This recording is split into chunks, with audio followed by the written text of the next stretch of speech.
How to deploy the RCKT device for both single and multiple users. First, navigate to Merchant Management in your modules below.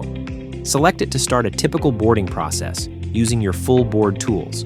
Complete your contact details and then proceed to add your store details, where you'll be adding your RCKT devices. Once the merchant profile is set up, we've gone ahead and added RCKT 1, 2, and 3. This allows the ISO to either create 3 separate users or one user who can access all 3 devices. Next, go to the right-hand sidebar and select Operators.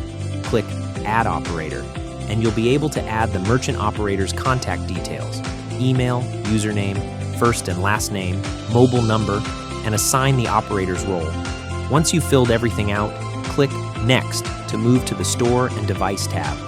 Now, you can see the available stores and devices you've built. Here, you can assign the devices to the users you're creating. If you'd like to assign all 3 devices to the same user, simply leave everything selected. If you prefer to select devices individually, just pick 1 or 2 and ensure the specific device's EPI is selected. Once your selections are complete, click Next and move on to the modules. When you click Submit, the user will receive an email or text message prompting them to create their password.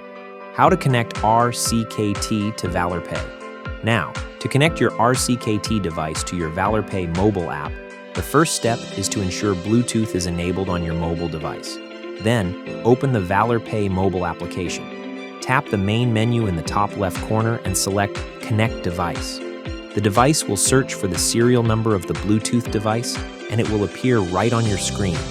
Select the device, and you'll see that it's connected, ready to process card-present transactions directly on your RCKT device.